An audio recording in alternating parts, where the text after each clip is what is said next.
नमस्कार मित्रांनो, माझं नाव आहे काजल. आयुष्यात काही अशा गोष्टी घडतात की त्या आपण कधी विसरू शकत नाही. आज मी तुम्हाला माझ्या आयुष्यातील 2 वर्षापूर्वीची एक अशी गुपित गोष्ट सांगणार आहे, जिने मला जगाचा विचार वेगळाच चेहरा दाखवला. 12वीची परीक्षा नुकतीच संपली. उन्हाळ्याच्या सुट्ट्या लागल्या होत्या आणि घरी बसून कंटाळा येत होता. शेवटी बाबांची परवानगी घेऊन मी 4-5 दिवसांसाठी आत्याकडे जाण्याचा निर्णय घेतला. सकाळी 6च्या बसने मी निघाले आणि 10 वाजेपर्यंत आत्याच्या गावी पोहोचले. आत्याकडे 2 दिवस कसे गेले हे समजलंच नाही. पण जेव्हा मी निघायची गोष्ट काढली तेव्हा आत्याने मला हक्काने थांबवलं.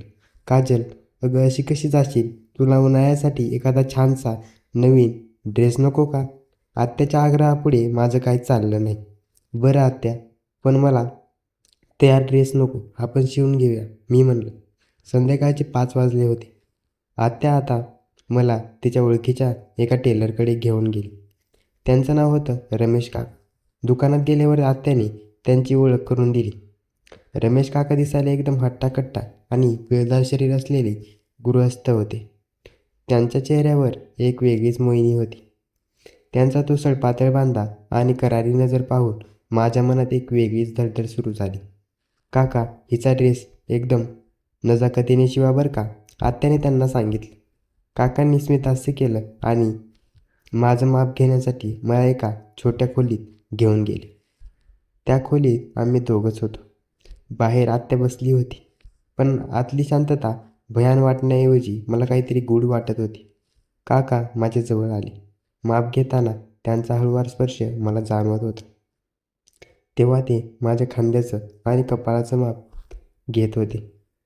तेव्हा माझ्या हातांचा तो मऊ स्पर्श माझ्या अंगावर शहारे आणत होता. माप घेण्याच्या बहाण्याने त्यांचे हात जेव्हा जेव्हा माझ्या कमरेभोवती फिरले, तेव्हा माझ्या शरीरातून जणू वीज संचारली. मी याआधी असा अनुभव कधीच घेतला नव्हता. माझं वयही आता असं होतं की अंगातलं सळसळतं रक्त उफाळायला लागलं होतं. काकांची ती नशिला नजर माझ्याकडे बघताच काहीतरी वेगळं सुचत होतं. माप घेताना त्यांचा हात मला चुकून माझ्या पाठीवरून फिरू लागला. तेव्हा मला तो स्पर्शवेळीचा सुखाची जाणीव झाली. मनात विचार येत होता की हे चुकीचं आहे, पण शरीराला मात्र तो गारवा आणि उबदार स्पर्श हवा हवासा वाटत होता. "उद्या दुपारपर्यंत ड्रेस तयार होईल, नक्की घेऊन जा," काका मिश्किलपणे हसून म्हणाले. बाहेर आल्यावर आत्याने विचारलं, "काय गं काजल, माप व्यवस्थित झालं ना?" मी फक्त मान डोलावली, कारण माझ्या काळजाची स्पंदनं अजूनही वाढलेली होती. दुसऱ्या दिवशी आत्याला काही काम निघालं, म्हणून तिने मला एकटीला ड्रेस आणायला पाठवलं. "जा गं काजल, ड्रेस घेऊन ये, उगाच उशीर नको रात्रीचा," आत्या म्हणाली. मी एकटीच दुकानात पोहोचले. दुकान रिकामं होतं. फक्त काका तिथे होते. मी दुकानात पाऊल टाकताच काकांनी माझ्याकडे पाहिले. "अरे वा काजल, आत्या नाही आली का?" त्यांनी विचारलं. मी नकारार्थी मान हलवली. त्यांनी तो शिवलेला मखमली ड्रेस माझ्या हातात दिला. "जा आता आत बदलून बघ, फिटिंग बरोबर आहे की नाही ते मला दाखव," काका अधिकारवाणीने म्हणाले. मी तो ड्रेस घेऊन त्याच छोट्या खोलीत गेले. मी ड्रेस घालून बघणार इतक्यात काकाही आत आले. गडबडीत मी दरवाजाची कडी लावायची विसरले होते. मी ड्रेस बदलण्यासाठी त्या छोट्या खोलीत गेले होते. मनात एक प्रकारची हुरहूर आणि अस्वस्थता होती. मी आरशात स्वतःला पाहत होते. तो शिवलेला ड्रेस माझ्या कांचनकांती शरीरावर अगदी खुलून दिसत होता. इतक्यात एक अचानक दरवाजा उघडला आणि रमेश काका आत आले. मी कडी लावायला विसरले होते. ही माझी सर्वात मोठी चूक होती की नशिबाने दिलेली संधी हेच मला कळेना. काकांना समोर पाहताच माझ्या काळजाचे ठोके वाढले. माझ्या श्वासांची लय वेगाने वरखाली होऊ लागली. काकांची नजर माझ्या सडपातळ बांध्यावर खिळली होती. त्यांच्या डोळ्यात एक अशी नशा होती जी मला घायाळ करत होती. "काका, तुम्ही आत?" माझ्या आवाजात एक प्रकारचा थरकाप होता. काकांनी काहीच न बोलता मागे वळून दरवाजाची कडी लावली. त्या भयान शांततेत आता फक्त आमच्या दोघांच्या श्वासांचा आवाज येत होता. ते हळुवार पावलांनी माझ्याजवळ आले. त्यांच्या येण्याने खोलीत जणू उष्णता वाढली. "ड्रेसची फिटिंग बघायची होती गं," काका मिश्किलपणे पुटपुटले. त्यांनी आपला हात जवळ माझ्या खांद्यावर ठेवला. त्यांचा तो हस्तस्पर्श इतका उबदार होता की माझ्या शरीरात पुन्हा एकदा वीज संचारली. त्यांनी माझ्या केसांची एक बोट हळुवारपणे बाजूला केली आणि माझ्या कानाजवळ आपला चेहरा नेला. त्यांच्या श्वासोश्वासाचा तो गरम स्पर्श माझ्या मानेवर जाणवला आणि मी नक्षीकांत शहारलो. त्यांनी मला हळूच आपल्याकडे ओढले.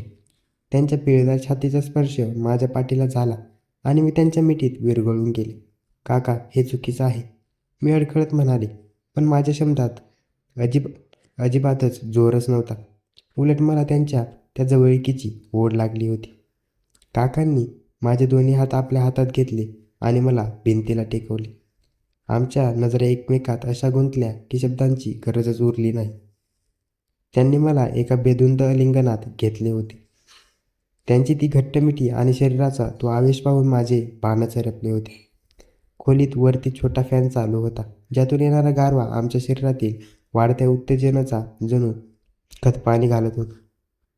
काकांनी हळूच माझ्या गालावरून हात फिरत माझ्या ओठांकडे पाहिले. त्यांच्या त्या कातील नजरेने मला मदहोश केले होते.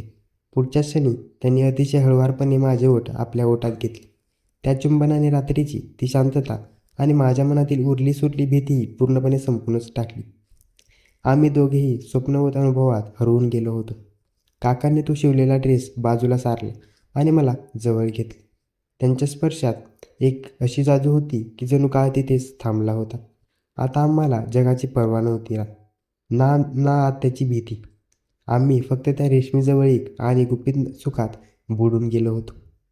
बाहेर पावसाच्या हलक्या सरी सुरू झाल्या होत्या, पण आता आमच्या श्वासांची धुंदी आणि उबदारपणा एका वेगळ्याच उंचीवर पोहोचला होता.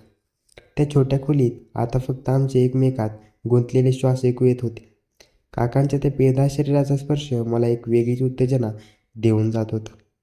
बाहेर पाऊस पडत होता की नाही हे कुणास ठाऊक, पण माझ्या मनात मात्र भावनांचा एक मोठा संगम झाला होता. काकांनी मला हळूच जवळ घेतलं आणि माझ्या गोऱ्या पाठीवरून आपला हात फिरवला. त्यांच्या बोटांचा तो हळुवार स्पर्श एखाद्या रेशमी सुतासारखा माझ्या अंगावर सरकत होता. काजल, तू खरंच खूप देखणी आहेस, अगदी अप्सरेसारखीच. काका माझ्या कानात मधाळ आवाजात पुटपुटले. त्यांचे ते शब्द ऐकून मी आणखीनच लागवी होऊन त्यांच्या मिठीत विरघळले. त्यांनी मला खाली बसण्यासाठी इशारा केला. खोलीत एक प्रकारची भयान शांतता असली तरी माझ्या हृदयाची धडधड मात्र स्पष्ट ऐकू येत होती. काकांनी बाजूला असलेला एक सुगंधित तेलाचा छोटा डब्बा उचलला. तुला खूप थकवा जाणवत असेल ना, चल मी तुला थोडा मसाज करून देतो, तुला बरं वाटेल. त्यांनी मिश्किलपणे एक बहाणा शोधला होता. मी काही बोलणार इतक्याच त्यांचे मजबूत हात माझ्या खांद्यावर स्थिरावले. त्यांच्या हातांच्या हालचालीत एक प्रकारची लयबद्ध होती. जेव्हा ते तेल लावून माझ्या पाठीवर मसाज करू लागले तेव्हा मला एक अतुलनीय सुखाचा अनुभव आला. त्यांच्या त्या सेवा करण्याच्या पद्धतीत एक वेगळीच मादकता होती. तो स्पर्श फक्त शरीराला नाही तर थेट माझ्या मनाला स्पर्श करत होता. माझ्या अंगात जणू वीज संचारली होती. काकांचा प्रत्येक स्पर्श मला एक नवीन वेगळ्याच दुनियेत घेऊन जात होता. त्यांनी माझ्या कमरेभोवती आपले हात वेधले आणि मला पुन्हा एकदा आपल्या घट्ट मिळक्यात घेतले. त्यांच्या त्या भरदार छातीची ऊब मला मदहोश करत होती. आम्ही दोघेही इतके बेभान झालो होतो की आम्हाला मर्यादा ओलांडण्याची जाणीव उरली नव्हती. काका, मला खूप काहीतरी वेगळं होते, मी हुदकावरत म्हणाले. त्यांनी माझा चेहरा हळूच वर उचलला. त्यांच्या बोलक्या डोळ्यात माझ्याबद्दलची ओढ स्पष्ट दिसत होती. पुढच्या क्षणी त्यांनी माझ्या कपाळावर एक अशी गालावर कोमल चुंबनाचा वर्षाव केला. त्यात एकांतात क्षणी आम्ही दोघेही जगाला विसरून एकमेकांत हरवून गेलो होतो. त्यांच्या तो उबदार मिठीत मला एक असा आधार मिळत होता ज्याची मी कधी स्वप्नातही कल्पना केली नव्हती. तो स्वप्नवत अनुभव माझ्या अंगावर अजूनही शहारे आणत होता. काकांनी माझा हात आपल्या हातात घेतला आणि हळूच दाबला. त्या एका कृतीने त्यांनी जणू काही न बोलता खूप काही सांगून टाकलं होतं. खोलीत आता मोगऱ्याचा सुगंध दरवळत होता आणि आमच्या दोघांच्याही शरीरात एक प्रकारचा गारवा आणि उष्णता त्यांचा विलक्षण खेळ सुरू होता. त्या खोलीतील उष्णता आमच्या श्वासांची लय आता पूर्ण एका अशा वळणावर होती जिथे शब्दांची गरज पूर्णपणे संपलीच होती. काकांच्या ते पेदार हातांनी जेव्हा मला पुन्हा एकदा आपल्या विळख्यात घेतलं तेव्हा मला जाणवलं की हे फक्त शरीराचं आकर्षण नव्हतं, तर दोन मनांमधील एक अबोली ओढ होती. काकांनी हळूच माझ्या कपाळावरच घामाचा थेंब पुसला. त्यांच्या नजरेत माझ्याबद्दल एक प्रकारचं कौतुक आणि नजाकत होती. काजल, आजची ही वेळ आपल्या दोघांमधलं एक असं गुपित असेल जे फक्त या भिंतीलाच माहीत असेल, ती हळुवारपणे म्हणाली. त्यांच्या आवाजातील त्या उबदारपणामुळं माझं मन तृप्त झालं. मी माझा विखुरलेला पेहराव सावरून घेतला. काकांनी मला तो नवीन शिवलेला ड्रेस पुन्हा एकदा नीट बघायला लावला. आरशात पाहताना मला स्वतःमध्ये एक वेगळीच नजरानजर जाणवत होती. एका मुलीची एका देखण्यास्त्रीमध्ये झालेली ती रूपांतराची प्रक्रिया जणू त्या आरशात उमटलीच होती. काकांनी मागून येऊन माझ्या खांद्यावर हात ठेवला. त्यांच्या स्पर्शात आता एक प्रकारचा भावनिक बंध आणि शांतता होती. चल, आता उशीर होतो. आत्या वाट पाहत असेल. काकांनी मिश्किलपणे हसून म्हणलं. मी फक्त मांडव लावली. दुकानाचा दरवाजा उघडताना बाहेरच्या ताज्या हवेचा एक झुळूक अंगाला स्पर्शून गेली. त्यामुळे मनातला तो थरकाप थोडा कमी झाला. पण आयुष्यात, शरीरात मात्र अजूनही काकांच्या स्पर्शाची ती शिरशिरली जाणवत होती. मी दुकानातून बाहेर पडले. तेव्हा सूर्यास्ताची गुलाबी छटा आकाशात पसरली होती. चालताना माझ्या पावलात एक वेगळीच लयबद्धता आली होती. घरी पोहोचल्यावर आत्याने विचारलं, काय गं, उशीर झाला का? काकाने ड्रेस तर दिला ना? मी हसून उत्तर दिलं, हो आत्या, फिटिंग अगदी मऊशार आणि अतुलनीय आली आहे. काकांनी खूप मेहनत घेतली आहे त्यावर. आत्याला माझ्या बोलण्याचा तो गूढ अर्थ समजला नाही, पण मला मात्र त्या प्रत्येक शब्दामागे दडलेला तो मखमली अनुभव आठवत होता. आज 2 वर्ष झाली आहे त्या गोष्टीला, पण आजही जेव्हा कधी पावसाळ्याच्या सरी बरसतात आणि मोगऱ्याचा सुगंध दरवळतो, तेव्हा मला रमेश काकांचा तो हस्तस्पर्श आणि त्या खोलीतील ती धुंद आठवते. काही नाती ही जगासमोर नसतात, ती फक्त मनाच्या एका कोपऱ्यात सावलीसारखी जतन केलेली असतात. तो उन्हाळा माझ्या आयुष्यातील सर्वात रम्य आणि स्वप्नवत अनुभव ठरला होता, जो आजही माझ्या डोळ्यात एक वेगळी चमक सोडून जातो.